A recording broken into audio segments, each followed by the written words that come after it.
28 साल हो चुके हैं होंडा सिटी को इंडियन मार्केट में। 5 जनरेशन इसकी लॉन्च हो चुकी है। ये मेरे साथ में जो गाड़ी है वो 2026 अवतार है। इंडियन मार्केट में इसे लॉन्च करा है 11,99,000 रुपीज़ से 21 लाख रुपीज़ की एक शोरूम प्राइस पे। जब लॉन्च हुई थी तब 7 लाख रुपीज़ से प्राइस स्टार्ट होती थी 1998। आज भी ये गाड़ी क्या उतनी रिलायबल है जितनी रिलायबल ये पहले थी। इसकी राइड क्वालिटी क्या आज भी उतनी कंफर्टेबल है जो दूसरी सेगमेंट में गाड़ियाँ आती है उसको ये मैच कर पाती है। एंड इसके इंजन आज भी उतने ही स्मूथ ऑपरेट होते हैं या नहीं, आज इस डिटेल वीडियो में हर एक चीज़ जानने वाले हैं इस 2026 होंडा सिटी के बारे में। चलिए स्टार्ट करते हैं एक डेप्थ रिव्यू। स्टार्ट करते हैं सबसे पहले लुक्स से।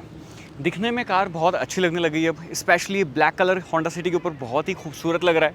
और जो एलॉय व्हील्स हैं उनकी डिज़ाइन चेंज हो चुकी है, बॉडी क्रीजेस जो हैं वो काफ़ी अच्छा लुक्स दे रही हैं और पीछे से काफ़ी स्पोर्टी जो है वो अब लगने लग गई है। तो ओवरऑल लुक्स के मामले में मुझे गाड़ी अच्छी लगी। अब फ्रंट डिज़ाइन की बात करते हैं।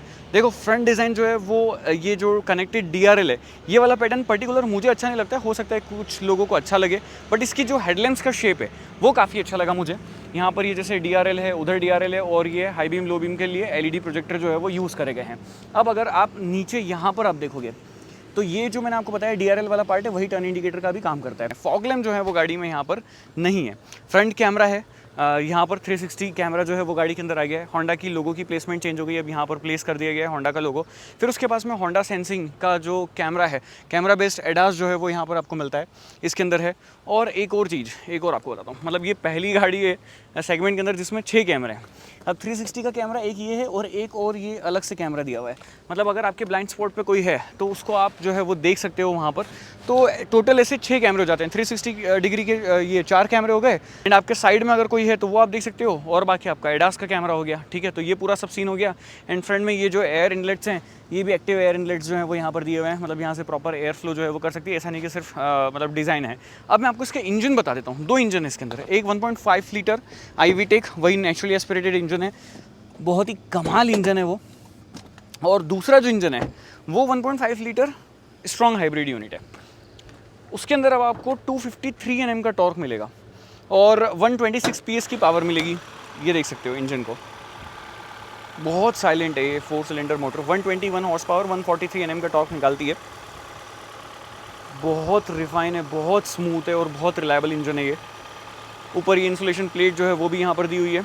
ठीक है, तो कुछ इस टाइप से ये इंजन है। फिर अब देखो इंजन और फिर उसके बाद में यहाँ पर ये रेडिएटर है।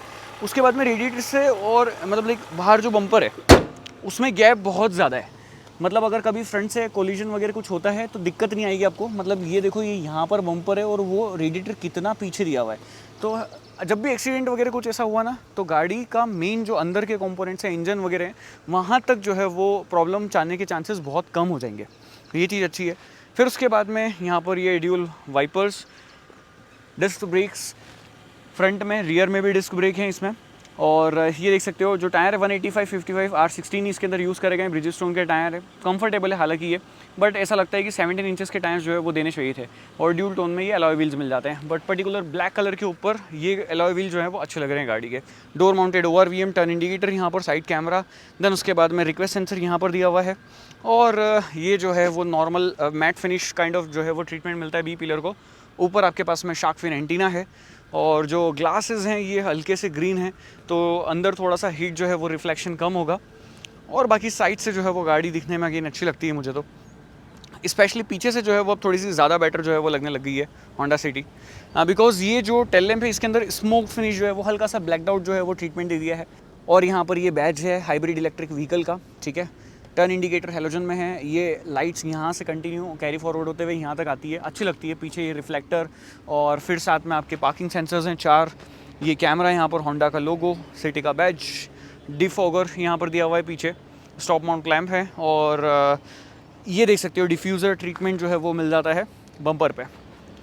बूट स्पेस वगैरह सेम है, अराउंड 505 लीटर 506 लीटर समथिंग कुछ का बूट स्पेस है। ठीक है, नीचे स्पेस सेवर टायर है और वो स्टील रिम है। इसको करते हैं क्लोज। अब मैं आपको बता दूं एक और चीज़, यहाँ पर 50 लीटर का फ्यूल टैंक कैपेसिटी है, ये भी बहुत सही है। अंदर मैं आपको लेके चलता हूँ कि अंदर क्या कुछ चीज़ें हैं। सबसे पहले जो चीज़ आपको कमी लगी, सन कर्टन, सन ब्लाइंड्स जो हैं वो होने चाहिए थे यहाँ पर, वो नहीं है। फिर उसके बाद में सॉफ्ट टच मटेरियल अच्छा है, one touch window up and down function दिए हुए हैं, स्पीकर्स दिए हुए हैं, होंडा के ही हैं, बेसिक स्पीकर्स हैं, और यहाँ पर बॉटल होल्डर है, इधर भी ये स्पीकर है, मतलब ये ट्विटर है और ये स्पीकर है, ठीक है। अब अंदर बैठ के आपको बताता हूँ। अंदर देखो स्पेस पहले भी अच्छी थी होंडा सिटी में, और सीट्स कंफर्टेबल जो है वो फील होती थी, रियर सीट्स। अभी भी जो है वो सीट्स मुझे तो कंफर्टेबल ही फील हुई है। देखो अब मैं यहाँ से आपको एक चीज़ बताता हूँ कि एमिनिटीज़ में क्या कुछ चीज़ें हैं। सबसे पहले एसी वेंट्स हो गए, इनकी आप लोअर स्पीड आप कम ज़्यादा कर सकते हो। उसके बाद में नीचे जो है वो 2 टाइप सी पोर्ट आपको मिलती है। इधर आपके पास में जो है मैगज़ीन होल्डर दिए हैं, और ये भी काफ़ी बड़े हैं साइज़ में। अब इधर अगर आप देखोगे तो यहाँ पर ये जो पार्ट है, अगेन सेम सेटअप है, इसमें कोई भी डिफरेंसेस नहीं है। ऊपर अगर आप देखोगे तो ऊपर यहाँ पे हैंडल बार कोर्ट हुक के साथ में है, और उधर आपके पास में यहाँ पे लाइट्स जो हैं वो दी हुई हैं, और रीडिंग लैंप्स जो हैं वो काफ़ी बढ़िया है गाड़ी की, नो डाउट। और ये ब्लैक कलर का पार्ट है, यहीं से आप इसको ऑन या ऑफ जो ऐसा करना चाहो तो कर सकते हो। अब नीचे आप यहाँ पे 3 इंटीग्रेटेड हेडरेस्ट आपको मिलते हैं, ये एडजस्टमेंट फंक्शन के साथ में नहीं है, बट एक बेस्ट पार्ट ये है कि पीछे ये मैनुअल सन ब्लाइंड्स जो हैं वो दिए हुए हैं, और इससे जो है वो बहुत कुछ मतलब ऐसे राहत तो मिल जाएगी। गाड़ी जो है वो थोड़ी ठंडी रहेगी, और पीछे से थोड़ी सी प्रिवेसी जो है वो भी फील होती है। एक मिनट, वो इंडिकेटर बंद कर देता हूँ मैं गाड़ी का, बिना फालतू ये टिक टिक टिक टिक करेगा, और लाइट्स को भी ऑटो पे शिफ्ट कर देते हैं। ओके, कार अभी चालू है बट स्ट्रॉन्ग हाइब्रिड है, दैट्स वाई बिल्कुल जो है वो इंजन बंद है, बैटरी के ऊपर ही इसका एसी वगैरह जो है वो चल रहा है। ये देखो इंजन बोलते से ही चालू हो गया, ठीक है। तो हेड रूम जो है वो मेरे पास में सफिशिएंट है, मैं यहाँ पर आराम से ऐसे जो है वो रिलैक्स पोजीशन में बैठ सकता हूँ, मतलब सही पोजीशन है यहाँ पर, इजीली जो है वो बैठा जा सकता है। लॉन्ग ड्राइव वगैरह आप कर रहे हो तो कंफर्टेबल जो है वो गाड़ी रहने वाली है, ठीक है। और लेग स्पेस वगैरह जो है वो भी मैं आपको बता देता हूँ। यहाँ पर आप लोग देखो नीचे लेग स्पेस जो है वो भी सफिशिएंट है यहाँ पर, तो 2 बंदे पीछे बहुत आराम से बैठ सकते हैं। तीसरा भी अगर बंदा बिठाना चाहें तो बिठा सकते हैं, बिकॉज सेंटर हम जो है वो बहुत ज़्यादा बड़ा नहीं है। यहाँ पे सेंटर हम ज़्यादा ऊपर उठ नहीं रहा है, तो यहाँ पर भी जो है वो बैठ के जाया जा सकता है। अब चलते हैं आगे और देखते हैं कि आगे क्या कुछ सीन है। आगे चलने से पहले एक चीज़ बता दूँ, लेफ्ट साइड वाले फ्रंट डोर में भी रिक्वेस्ट सेंसर आपको मिलता है, तो यहाँ से आप अगर की आपकी पॉकेट में है तो गाड़ी को आप ऑन ऑफ जो है वो कर सकते हैं, मतलब एक लॉक अनलॉक कर सकते हैं। अब यहाँ पे पावर विंडोज़ के कंट्रोल्स, ORVM के adjustment functions, Twitter, speaker, bottle holder. इधर आप देखेंगे तो ये सारी सीट्स के कंट्रोल्स मैनुअल हैं, बट ये चीज़ मुझे मतलब लगी थोड़ी सी वियर्ड। ये मुझे इसलिए वियर्ड लगा क्योंकि ये ऑन रोड ये गाड़ी लगभग 23-24 लाख रुपए के आसपास ऑन रोड जाने वाली है, और सीट हाइट और सीट को आगे पीछे करना सब चीज़ें मैनुअल दी हुई है। यहाँ पर बहुत बड़ी कॉस्ट कटिंग करी गई है, ये सब चीज़ें जो है इलेक्ट्रॉनिक्स होनी चाहिए थी। यहाँ पे आपके पास में अगेन ये अगर आपको बूट ओपन करना है कर सकते हैं। इधर अगर आप देखोगे तो यहाँ पर 2 पैडल हैं, एक डेड फुट रेस्ट है। यहाँ से आप बोनेट ओपन करेंगे, ऊपर फ्यूल लीड ओपन करेंगे, यहाँ पे ट्रैक्शन कंट्रोल ऑन ऑफ करना है, लाइक आपको पार्किंग टाइम ऑन ऑफ करना है। फिर आपका हेडलाइट लेवलर जो है वो यहाँ पर दिया हुआ है। अब ये एक और स्विच यहाँ पर है, ये है आपका ब्लाइंड स्पॉट के लिए। देखो मैं आपको एक एक चीज़ें बताऊँगा। सीट को पीछे कर देते हैं। एक चीज़ अच्छी भी लगती है कि यार देखो मैनुअल है ना, पता है सीट आगे पीछे करना बहुत आसान हो जाती है, उसमें लगता है थोड़ा टाइम, मैनुअल में जो है वो इतना टाइम नहीं लगता है। अब मैं आपको स्टीयरिंग व्हील से बताते हुए चलता हूँ कहाँ क्या चीज़ें मिलती है। मटेरियल यहाँ पर यूज़ हुआ है लेदर वर्क, ये बहुत अच्छा है। फिर वॉल्यूम कंट्रोल्स जो हैं वो यहाँ पर है, सॉन्ग चेंज करना है, यहाँ पे कुछ और भी कंट्रोल्स हैं जो MID से रिलेटेड हैं। होम बटन यहाँ पर है, कॉल लेना है, कट करना है, वॉइस कमांड के फीचर, सोर्स चेंज करना है। यहाँ पर एडाप्टिव क्रूज कंट्रोल आपको आता है, और एडास के कुछ फीचर्स आते हैं। पैडल शिफ्टर्स दिए हुए हैं गाड़ी के अंदर। एंड यहाँ अगर आप देखोगे, इधर आपके पास में हेडलैम्प्स के कंट्रोल्स हैं, यहाँ आपके पास में वाइपर वॉशर के कंट्रोल्स हैं। ये इसका इंस्ट्रूमेंट क्लस्टर है। लेफ्ट साइड वाले डायल में मल्टीपल चीज़ें जो है वो आप ऐसे चेंज कर सकते हो, टॉगल कर सकते हो, जो भी आपको करना है, ठीक है। और इसकी सेटिंग्स भी होती हैं, ये देखो आपको क्या देखना है, पावर फ्लो, लाइक गाड़ी का पावर कहाँ पर जा रहा है, बैटरी कितनी चार्ज है, इको ड्राइव का आपको बताएगा, power and charge information, customise display, settings, हर एक चीज़ यहाँ पर। G मीटर है, ये देखो कितना G फोर्स लग रहा है, फ्यूल इकोनॉमी, ठीक है। फिर इसको भी आप ऐसे मतलब अगर आपको चेंज करना है तो वो आप यहाँ पे चेंज कर सकते हो, और यहाँ पर ये फ्यूल इकोनॉमी बताएगा। देन उसके बाद में यहाँ अगर आप देखोगे तो आपको ये स्पीडोमीटर हो जाता है, बीच में अगेन एक यहाँ पर डिजिटल स्पीडोमीटर है, नीचे ऑडोमीटर है, और फिर यहाँ पे आपको फ्यूल बता रहा है कि गाड़ी में फ्यूल कितना है। तो ये सारी चीज़ें जो है वो यहाँ पर ओवरऑल इस तरीके से ये शो कर रहा है। गाड़ी के अंदर रेंज देखनी है तो वो भी आप यहाँ से देख सकते हैं। That's it. अब ये EV मोड में तो यहाँ पर EV लिखा हुआ है, अगर ये EV मोड में नहीं रहेगी तो ऑटोमेटिकली ये बंद हो जाएगा। अभी पार्क में है तो यहाँ पे पार्क है नहीं, जो भी गियर आप चेंज करते हो तो वो यहाँ पर ऐसे ये चेंज होता रहता है, ठीक है। अब यहाँ पे एक और बटन है ये कैमरे का। कैमरा क्वालिटी भाई साहब बिल्कुल अच्छी नहीं है गाड़ी की, मतलब अजीब ही क्या बना दिया। मतलब वी आर इन 2026, इतना तो मतलब बेसिक चीज़ें हैं कि कैमरा क्वालिटी कितनी अच्छी गाड़ियों के अंदर मतलब बड़ी आने लग गई है 20-25 लाख रुपए की गाड़ियों में, बट यहाँ पर तो कुछ ऐसा है ही नहीं। मतलब क्वालिटी वाइज जो ये, ना मेरे को स्क्रीन पसंद आई ना मेरे को ये कैमरा पसंद आया। तो क्वालिटी जो है वो और बेटर हो सकती थी। इस स्क्रीन के ऊपर रिफ्लेक्शन जो है वो बहुत ज़्यादा आता है, ठीक है, जिस हिसाब से इसका प्लेसमेंट किया हुआ है। मतलब अब अगर मैं यहाँ पर ऐसे बैठ के गाड़ी चला रहा हूँ, ये ऐसे ऊपर देख रही है। ऊपर क्यों देख रही है ये? मतलब मेरे को सामने देखे, मेरी इस तरफ देखे, ये ऊपर स्क्रीन देख रही है। तो ये चीज़ बड़ी वियर्ड है। मतलब इसका प्लेसमेंट जो है वो और बेटर तरीके से किया जा सकता था। इसका एंगल जो है वो बहुत अच्छी तरीके से सेट किया जा सकता था, बट इसमें रिफ्लेक्शन भी आता है। बट द बेस्ट पार्ट है इसकी, चलो ठीक है, इसको अपडेट तो कर दिया, पुरानी वाली स्क्रीन से तो अच्छा कर दिया, बट अच्छा जो है वो और अच्छा करना चाहिए था, जितना अच्छा ये कर नहीं पाया एक्चुअली अभी। और फिर मल्टीपल एंगल से जो है वो आप कैमरा को ऐसे देख भी सकते हो, और ये सारे व्यू जो है वो आप इस बटन से भी टॉगल जो है वो कर सकते हो। तो ये पूरा सीन है। तो कैमरा क्वालिटी और स्क्रीन क्वालिटी जो है वो बेटर हो सकती है, नो डाउट। टच रिस्पॉन्स अच्छा है, इजीली चल जाता है। वायरलेस एंड्रॉइड और एप्पल कारप्ले वगैरह जो है वो हर चीज़ बहुत अच्छी तरीके से सीमलेसली कनेक्ट हो जाती है, उसमें कोई दिक्कत नहीं आती है। यहाँ पर आपके पास में अगेन हैज़ार्ड लैम्प के स्विचेस हैं, यहाँ पे एसी के कंट्रोल्स हैं। इनकी लाइक ये ऐसे टिक टैक जो है वो बहुत शानदार है, मज़ा आता है इनको सुनने में। और आपको ये चेंज करना है सारी चीज़ें, आपको एयर लाइक ये सर्कुलेशन बढ़ाना है, यहाँ से वेंटिलेशन फंक्शन को ऑन ऑफ करना है, वो आप कर सकते हैं। तो ये सारी चीज़ें जो है बहुत अच्छी तरीके से वर्क करती है गाड़ी के अंदर। एसी ऑन ऑफ करना है, यहाँ आपके पास में type A type C port है, यहाँ पर वायर्ड एंड्रॉइड और एप्पल कारप्ले चल जाएगा। 12 वोल्ट का पावर आउटलेट है, फ़ोन रखने के लिए थोड़ा सा स्पेस, अगेन 2 कप होल्डर हैं। फिर उसके बाद में ये गियर बॉक्स है, इकोन मोड, फिर आपका ये electronic parking brake, brake hold function, और यहाँ से आप वायरलेस चार्जर को इसको ऑन या ऑफ करना चाहें तो कर सकते हैं। उसके नीचे भी थोड़ा सा स्पेस जो है वो आपको मिलता है, और ये स्लाइडेबल फंक्शन के साथ नहीं है गाइस। और इधर आप देखेंगे तो ग्लव बॉक्स है, और ये डिसेंट साइज़ का ग्लव बॉक्स आपको मिलता है। यहाँ पे 3D design, soft touch material, बाकी ये सब हार्ड प्लास्टिक ही जो है वो ऊपर दिया हुआ है। और ऑटो डिमिंग IRVM, ये ऑटो डिमिंग IRVM लाइट जो है वो यहाँ से आप ऑन ऑफ करेंगे, और यहाँ से आप ओपन करेंगे इसके सनरूफ को, तो ये सनरूफ मिलता है, पूरा खुल गया कंप्लीट। इसको बंद कर देते, बाहर से बहुत धूप आ रही है। द बेस्ट पार्ट इसकी, इसका शेड जो है वो काफ़ी मोटा है, तो गाड़ी जो है वो यहाँ से ज़्यादा गर्म अंदर नहीं होगी। तो ये था एक्सटीरियर इंटीरियर होंडा सिटी का। आप चला के देखते हैं ओवरऑल चलाने में गाड़ी कैसी है, परफॉर्मेंस कैसी है, माइलेज कितना देती है रियल लाइफ में, और क्या 23-24 लाख रुपए में अगर आप सेडान परचेस करना चाहते हो तो ये स्ट्रॉन्ग हाइब्रिड होंडा सिटी आपको परचेस करनी चाहिए या नहीं, चलिए बताता हूँ। तो चलिए चलाते हैं। सबसे पहले मैं आपको की फॉब दिखा देता हूँ। देखो इसमें क्या क्या फीचर्स है। लॉक अनलॉक है, आप कार को ऑन कर सकते हो अगर आपको एसी ऑन करना है तो। फिर उसके बाद में आपका ये बूट जो है उसको आप अनलॉक कर सकते हो। 4 स्विचेस हैं, छोटी सी चाबी है, पॉकेट फ्रेंडली है, क्वालिटी मटेरियल वाइज वगैरह अच्छी है, और बहुत टाइम से अपन यूज़ भी कर रहे हैं, तो मुझे इससे कोई शिकायत नहीं है।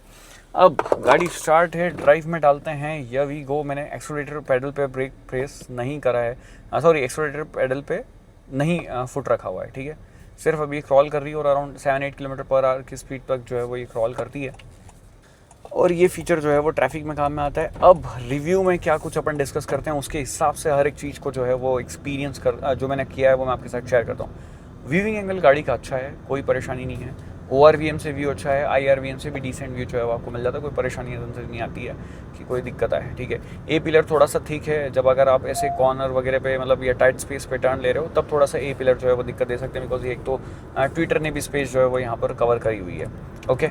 और अर्गोनॉमिकली अगर बात करी जाए तो ये स्क्रीन जो है वो मुझे इसका प्लेसमेंट बिल्कुल पसंद नहीं आया, बिकॉज ये ऊपर देख रही है, इसको देखना ही मतलब लाइक बड़े अपने आप में टास्क हो जाता है, बिकॉज रिफ्लेक्शन जो है वो बहुत ज़्यादा इसके ऊपर आता है। टच वगैरह जो है वो ठीक है, कोई दिक्कत नहीं है। UI जो है बेटर हो सकता था, चलो UI भी ठीक है, बट इसका प्लेसमेंट पता नहीं कहाँ ऊपर कहाँ दिखा दिया। एक इस स्क्रीन सामने दिखती है, उसमें भी अपन बोलते हैं कि हमारी तरफ देखे, ड्राइवर फ्रेंडली रहे, ये तो ऊपर ही देख रही है, तो वो चीज़ बड़ी वियर्ड है, वो मेरे को बिल्कुल समझ में नहीं आई, ठीक है।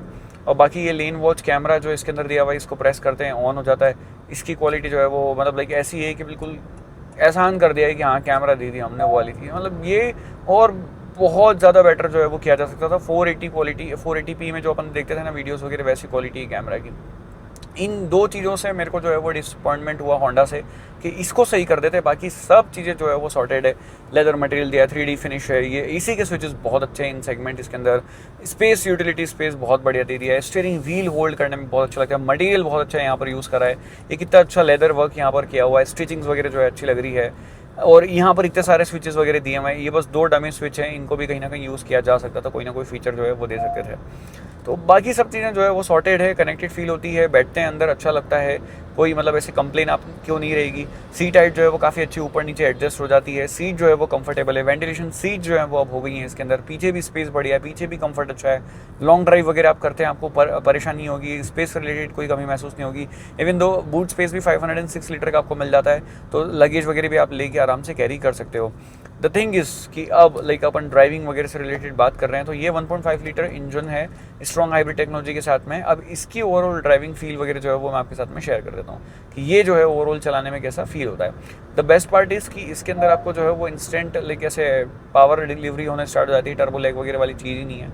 और ना ही 1.5 लीटर जो नॉर्मल इंजन है विदाउट ये आपका स्ट्रॉन्ग हाइब्रिड सिस्टम, वो भी नेचुरली एस्पिरेटेड है, 7000 आरपीएम तक रैव करता है। उसमें सीवीटी गेयरबॉक्स है 7 स्पीड का और 6 स्पीड मैनुअल ट्रांसमिशन है, और इसमें आपको सीवीटी ड्यूल मोटर के साथ में ये जो है वो गेयरबॉक्स मिलता है। स्टेप अप स्टेप डाउन जो है वो ये करता रहता है, वो बार बार आप शिफ्टिंग डाउन शिफ्टिंग बोलने की आदत है ना, तो वही मुंह से निकल गया। तो इसका मेरे को कोई ऐसे वो नहीं लगा। अभी जैसे सपोज मैं 95 की स्पीड पे हूँ, सपोज मेरे को ओवरटेक करना है, मैं टैप कर रहा हूँ, हा, क्या रैव होता है यार ये, क्या शानदार तरीके से उसके जो आवाज़ आती है ना, बहुत स्मूथ, बहुत प्यारी आवाज़ है यार, मतलब वो आवाज़ बार बार आपको सुनने की इच्छा होगी। हाँ, मतलब ऐसे घुर्राता होता है इंजन, और उसमें भी एकदम स्मूथनेस के साथ में, रिफाइनमेंट के साथ में, कोई वाइब्रेशन नहीं, कोई हार्शनेस नहीं। ये चीज़ें होंडा को अपने मार्केट में, अपने सेगमेंट में बेस्ट ऑफ बेस्ट जो है वो बना देती है। ये चीज़ आपको और दूसरे टर्बो इंजन में और उन सब चीज़ों में उस लेवल की रिफाइनमेंट, स्मूथनेस जो है वो फील हो ही नहीं सकती जितनी इसके अंदर फील होती है। ये चीज़ मेरे को इस गाड़ी की बहुत अच्छी लगती है, चाहे नॉर्मल इंजन ले लो या स्ट्रॉन्ग हाइब्रिड ले लो, दोनों ही रैव हैप्पी इंजन फील होते हैं और मतलब मज़ा आता है चलाने में। स्ट्रॉन्ग हाइब्रिड में तो डेफिनेटली ये माइलेज के हिसाब से ट्यून करा जाते हैं, माइलेज ज़्यादा से ज़्यादा दे, इंजन बहुत बार बंद ही रहता है, आप मोस्टली जो है ईवी मोड में क्रूज़ कर रहे होते हैं। बट जब आप जैसे नॉर्मल वाला इंजन लेते हैं जिसमें स्ट्रॉन्ग हाइब्रिड नहीं है, वो तो क्या रैव करते हुए जाता है ना, मतलब एकदम खींचते ही चले जाता है वो, 7000 आरपीएम पे लाइक जाके रेड लाइन करता है वो, कितना रैव हैप्पी इंजन है वो। अब पावर की अगर बात करें, 126 पीएस की पावर, 253 एनएम का टॉर्क ये निकलता है, कंबाइंड पावर आउटपुट है ये। बट अगर आप नॉर्मल वाला लेते हो नेचुरली एस्पिरेटेड इंजन, तो वो अराउंड 121 बीएचपी की पावर निकालता है और अराउंड 145 एनएम का टॉर्क जो है वो देता है आपको। उसमें भी पावर अच्छी है, बट टॉर्क जो है वो थोड़ा सा कम फील हो सकता है आपको वरना के कंपेयर में। मतलब मेरे को ऐसा लगता है कि अगर आपको लेना, मतलब वरना लेनी है तो आप टर्बो ले लो, और अगर ये लेनी है तो आप स्ट्रॉन्ग हाइब्रिड ले लो, मेरे को ऐसा लगता है। माइलेज जो है स्ट्रॉन्ग हाइब्रिड का बहुत कमाल का है, सिटी और हाईवे में मिक्स कंडीशन में आपको 20-22 का माइलेज जो है वो ये गाड़ी दे देती है, और क्या चाहिए यार आपको। टॉप मॉडल थोड़ा सा कॉस्टली ज़रूर है, बट ठीक है। बूट स्पेस थोड़ा सा कॉम्प्रोमाइज़ करना पड़ता है नॉर्मल वाली गाड़ी से, उसका जो है वो बूट स्पेस काफ़ी अच्छा है। एक तो ये इसका जो ये एडास सिस्टम है ना, वो मतलब ऐसे ये यूं करके ऐसा करता है ना, मतलब आपको ऐसा लगता है कि क्या हो गया, फ्री हो गया है क्या स्टीयरिंग, मतलब ये वो चीज़ है। थोड़ा सा कैलिब्रेशन बढ़िया है नो डाउट, बट जो फीडबैक है ना, उस फीडबैक को और बेटर जो है तरीके से इम्प्रूव किया जा सकता है, वहाँ पर अभी स्कोप है। बाकी एडाप्टिव क्रूज कंट्रोल वगैरह बहुत अच्छी तरीके से काम करता है, लीन कीप असिस्ट अच्छी तरीके से काम करता है, मतलब ऐसे कोई उसमें बग वगैरह नहीं आया। सिंगल लेन थी तब भी मार्किंग को जो है वो रीड करके उसने काम करा, एक दो जगह मैंने अभी देखा था।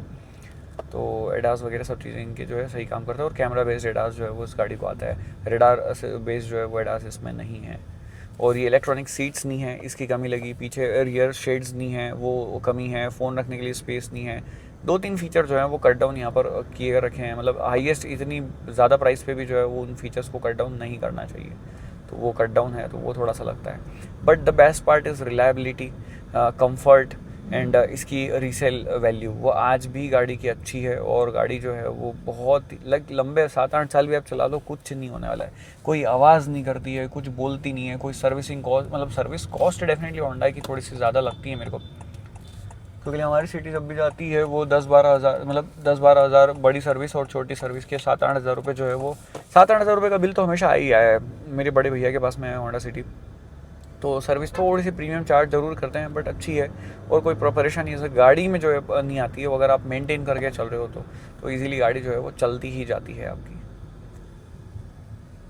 और ये देखो, स्पीड ब्रेकर से भी निकलते हैं, एकदम स्मूथली निकलती है, कोई ऐसे मतलब वो अंदर बम्प वगैरह फील नहीं करवाती है, कोई आवाज़ नहीं आती है, सस्पेंशन नॉइज़ जो है वो नहीं आती है, एकदम साइलेंटली जो है वो गाड़ी निकल जाती है। और फिर इंजन का आवाज़ भी तभी आती है जब ये चालू होकर और रैव कर रहे हो आप थर्ड, तो अदरवाइज़ तो मोस्टली ईवी मोड पे चल रही होती है, तो बहुत साइलेंट होती है। NVH जो है वो बहुत अच्छे तरीके से इसके जो है वो कंट्रोल रखे गए हैं, कोई नॉइज़ नहीं, कोई वाइब्रेशन नहीं, कोई हार्शनेस नहीं। और बहुत ज़्यादा रेव करने तक पे भी कोई ऐसे हार्शनेस या वाइब्रेशंस वगैरह नहीं आते, स्मूथ रहता है इंजन बहुत।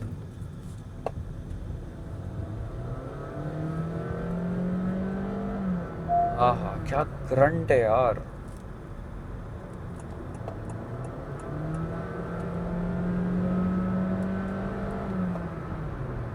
ट्रिपल डिजिट करना मतलब बिल्कुल बहुत इजी है इस गाड़ी के साथ। इसके एरोडायनेमिक करेक्ट है, स्टेबल है, प्लांटेड है। आराम से आप जो है वो हायर स्पीड पे उसको रैप कर सकते हो, मज़ा आएगा आपको उसको रैप करने में। हाई स्पीड पे जो स्टेयरिंग है वो थोड़ा सा आर्टिफिशियल फील होता है, उसकी फील जो है वो थोड़ी और बेटर हो जाती है, तो मज़ा आता है। बाकी सब चीज़ें सही है।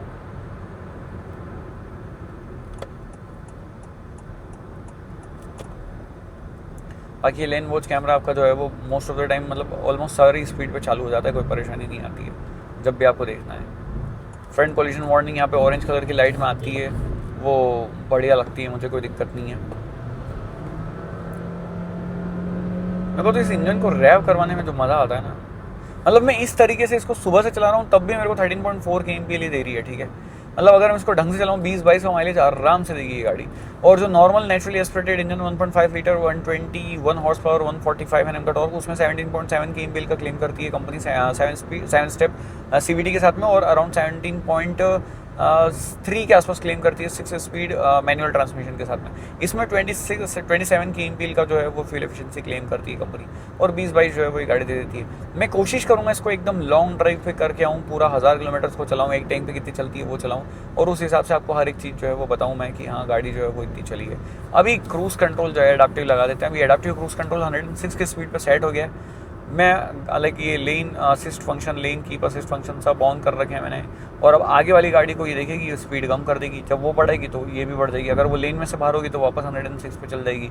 ये सब चीज़ें ऑटोमेटिक होगी, मेरे को कुछ करना नहीं है।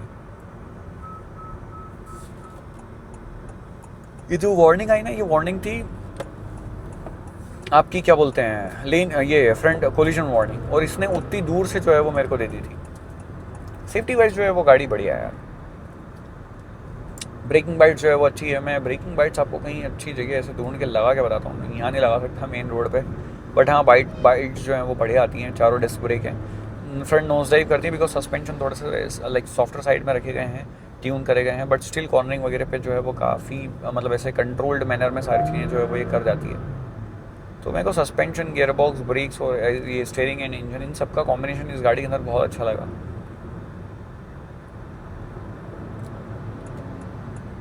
बस थोड़ी बहुत चीज़ें ये फीचर्स वाइज जो है वो अगर आप इग्नोर कर सकते हो तो ये गाड़ी आपके लिए बेस्ट है, बट अगर ये सब चीज़ें आप इग्नोर नहीं कर सकते हो तो फिर थोड़ा सा आपको जो है वो लगेगा कि यार मैं इतना पैसा पे कर रहा हूँ, बट फिर भी मेरे को ये इतनी ज़्यादा चीज़ें जो है वो ऐसी ऐसी क्यों नहीं मिल रही है जो मिलनी चाहिए। तो ये सभी चीज़ें हैं न्यू होंडा सिटी के बारे में। अगर आपके कुछ डाउट हो, क्वेश्चन हो, क्वेरी हो, नीचे कमेंट कर सकते हो। इंस्टाग्राम पे कनेक्ट हो जाओ, वहाँ पर मिल लेंगे, वहाँ बात कर लेंगे, वहाँ पर आप ऐड हो सकते हो। और दैट्स इट। जो भी नई नेक्स्ट कौन सी कार का वीडियो आपको देखना है वो आप बता देना। मिलते हैं नेक्स्ट वीडियो में। Till next, please drive safe, ride safe. और हाँ, इससे रिलेटेड मैं अगर कुछ बताना भूल गया हूँ तो आप नीचे कमेंट कर लेना, मैं कोशिश करूँ आपकी कमेंट का रिप्लाई करूँ और आपको वो डाउट जो है वो मैं क्लियर कर दूँ। हाँ चलो, कंक्लूजन के बारे में बात कर लेते हैं यार। देखो, अगर मेरा 20-22 लाख रुपए का बजट है, मेरे को लेनी है सेडान, तो मैं या तो वेट करूँगा कि स्लाविया नहीं आ जाए तो मैं ले लूँगा स्लाविया, या तो मैं अभी आज लेनी है तो मैं वर्टस ले लूँगा, ठीक है, मेरे को जो पसंद है। वैल्यू फॉर मनी चाहिए, टर्बो इंजन चाहिए 1.5 लीटर, वरना लूँगा, वो उसमें कंफर्ट भी अच्छा है और वो इंजन परफॉर्मेंस भी अच्छी है। बट अगर मेरी रनिंग बहुत ज़्यादा है तो मेरे को डीजल का तो ऑप्शन ही नहीं, तब मेरे पास में एक ही ऑप्शन है, होंडा सिटी। अगर 1500-2000 किलोमीटर से ज़्यादा रनिंग है, मोस्टली आपके ड्राइवर गाड़ी चलाते हैं, आप पीछे बैठते हैं, बट आपको रोज़ जाना आना है 100-200 किलोमीटर, तो बैर मिनिमम आपके घर में चलती है गाड़ी, मतलब अच्छी खासी लॉन्ग ड्राइव वगैरह का आप ट्रिप करते रहते हो, होंडा सिटी स्ट्रॉन्ग हाइब्रिड आप ले लो, मज़ा आएगा आपको। और एकदम रॉ पावर फील करनी है ना, तो ये होंडा सिटी जो है वो नेचुरली एस्पिरेटेड इंजन के साथ ले लो। कोई मतलब वो ऐसे उसके टेंट्रम्स है ही नहीं, कोई ड्रामा नहीं है, वो आराम से चलता रहता है, रैव हैप्पी इंजन है, कोई उसका मेंटेनेंस कॉस्ट ज़्यादा नहीं है, रिलायबल है, वो लाखों किलोमीटर आप चला दो, कोई परेशानी जो है वो आपको नहीं आएगी।